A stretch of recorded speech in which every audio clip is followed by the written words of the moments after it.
Watch. I had a follower of Web Marketing Watch over there on YouTube, RabidApe, who watched one of my videos. I was kind of bashing this guy that sent in a link request email to me that was just terrible, terrible, terrible. It was called link. I made a video called Link Request Blah. It's terrible. But RabidApe wrote and said, well, Sage, why don't you tell me what to do right on a link request? All right, RabidApe, you ready, man? Come here. Come here. You got to be personal. You got to care.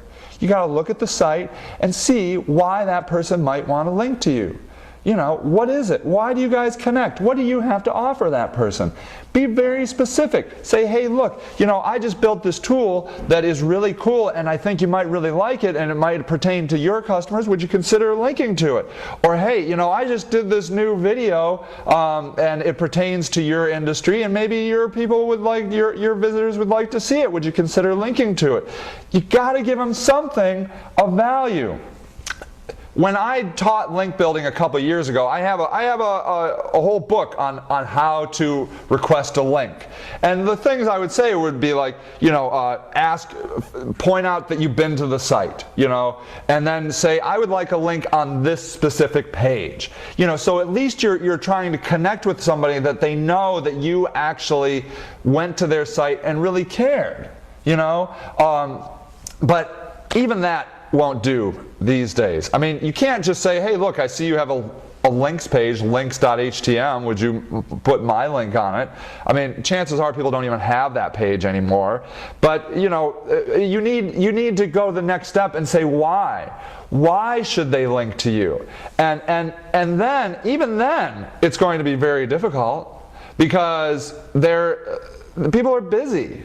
You know, like, you know the process of putting a link on a website? I mean, it's not easy, unfortunately. Usually, you know, the content management system is complicated. They don't have a content management system, so the person you email has to forward it to somebody else. It becomes a whole thing. But if you have maybe a holy grail of sites that you would really like to get links on, maybe you start there. Start with 10. You know, say, okay, I want to get links on these 10 sites, and I think it's doable because their visitors would like what I have to offer.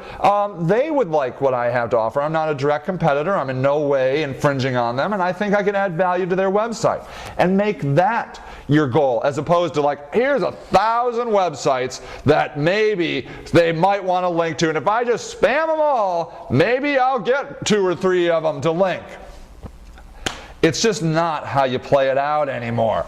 Just be targeted and focused. Be personal. 2008 is the year of personal. Be personal. This social marketing, it's in the name. Social. Social, people. You gotta be connected to the community and think about them as human beings. There's a person on the other side of that email.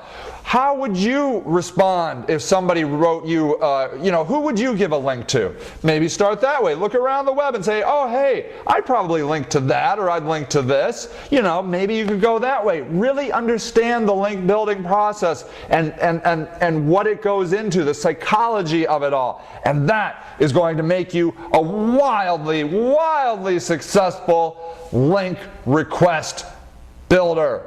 All right, RabidApe, thanks so much for the question. Keep them coming, everybody. I'll answer them as I get the opportunity. This is Sage Lewis from Web Marketing Watch, and happy marketing!